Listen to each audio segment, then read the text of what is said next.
Hi everybody, this is Basil. I'm Tyler again. And welcome to our little chat again. Today we're talking about something that's really practical, something that every teacher works with and encounters every day, something called classroom management. Yes. Big issue. And we're going to talk a little bit about classroom management, and I'm sure we won't be able to teach you something, but we want to get some information from you too. We want to get some comments from you, so don't forget to comment, don't forget to tell us what you think about this, and maybe you've got a few stories to share with us about how you managed a classroom. Tyler got a story, and maybe it would be good for you to start with the story you told me. Sure. So I teach. For me, it's always the hardest to teach the younger students. For me, and I'm not really trained in it, even though I've had quite a bit of practice in it. I haven't been formally trained, but lately I'm teaching ESL to a bunch of young kids. I mean, like 5 and 6 year olds, and. Whew, did I ever have a bad class a couple weeks ago? It was just a mess. I knew I had to change something. So I just kind of went back to some old techniques that tend to work. And this is like very behaviorist approach. So what I did is I put them in teams. I put them in teams, and they had to, every time they kind of answered a question or spoke up in class, their team would get a point.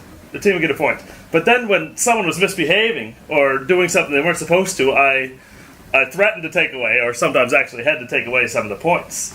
They were as good as gold. It changed the whole class around. Now, I know this is kind of like a very, maybe someone might even say like an old approach, but it worked, and I had to do something because they need to be, the students need to be at least paying enough attention to learn something, and that's the whole point. Yeah. So I think it's worth mentioning the fact that Tyler most of the time teaches high school students, and he's helping out with this ESL class. So there's a massive difference. I mean, you get both sides of the spectrum here, right? From a high school class, managing a high school class, and then the really small kids, 5, 6 years. I tip my hat to you. I don't think I'll be able to do that. It'll kill me. It definitely keeps you on your toes. It'll kill me. All right, so classroom management. I think the big challenge is we've got this list of things that we learn in university or teachers college or wherever you got your training from. You get your list of things on how to manage a classroom. And you get all these theories, and you get all these wonderful ideas. Do this, do that. But you never get the real how-to. Right. And maybe another problem is you never get enough exposure. The practice, it takes time. It takes time, but that's something that usually a teacher doesn't really have. Yeah. You know, you're just kind of tossed into something, and you have to go right away. Exactly. You know what? And I was speaking to a principal of mine. We were speaking about the same thing recently, and you know, he said something interesting. We were talking about this. Usually, the young teachers gets the difficult class. Absolutely. Because nobody else wants to teach that class. Right.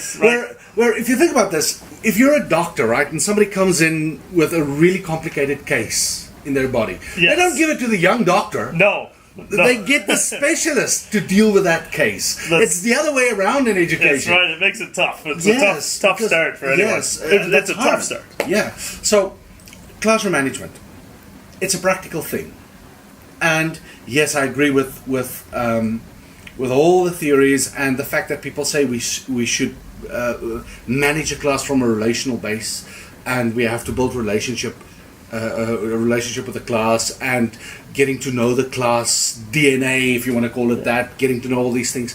But what do you think would be, if you had to choose, now think about this, I'm on you, I mean, you didn't prepare for this. If you had to think about just 3 things you would say to a young teacher in terms of classroom management. This guy sitting in front of you saying, Tyler, I'm starting to teach next week, I've got my practicums done, and I'm starting at the school to teach next week. What 3 things would you tell me in terms of classroom management? What should I do? High school. So the 3 things are, first of all, you need to get to know the students, and this is respect. And this is going to sound kind of, I'm talking strictly relational, but that is key. If you treat these people like they are on your level, a human being, which they are, that is that's the first thing. So you need to take the time to get to know them. personally, well, we all know this is just foolish, but the power of names and knowing the names. But this is just a small thing. I think we know this, but you do have to take the time to get to get to know these students. Yeah. Second of all, it's really important, and this is hard to gauge, but the classes that get torn apart, they're the ones where the students don't have enough to do. It's too easy for them, or it's way too difficult for them to do this. Yes, so you need to strike the balance. Really, you need one foot in the yin and one foot in the yang. You need one foot in order and one foot in chaos. Yeah. And we need to think about that with the students. And the problem is that everyone's kind of at a different comfort zone. But we need to keep pushing them. We need to challenge the kids to do this kind of thing. The third thing I can say is be consistent. Be yourself. You need to be yourself. If you're trying to be something you're not, anyone can see through that for a second. Yeah. So in a second. So I think that those are the three things that I would give advice for. It works for me very well at the high school level. For the elementary school, I'm still finding myself out. You still need to know. But that comes with the consistency too. Yeah, there needs to be certain punishments or certain rewards. Yeah. And rewards is a good way to change people's behavior if it's done properly. And if students do something well or are learning something well, that's worthy of praise. Yes, that's right. And when they're not learning something well, that's not worthy of praise. And that's what happens. That's when things turn into disaster for society. Even yes. So that's my philosophy in my classroom as well. Even in high school, everybody wants recognition. Yes. I mean, we're talking adults, we're talking kids. Everybody wants recognition. And giving that recognition in a proper, honest, authentic way. Yes. That makes the difference. Yes. That makes a big difference. It needs to be authentic. Yes, that's the big thing.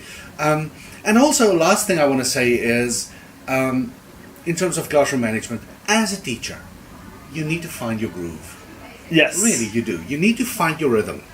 And that's important because if you're not easy, and I know there's a lot of things like administration that's killing all of us, and there's all these things, we all have to deal with it. It's not going to go away.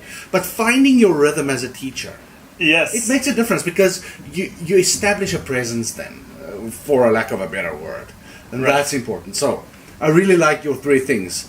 I just want to add the one, finding your groove. Excellent. I like that.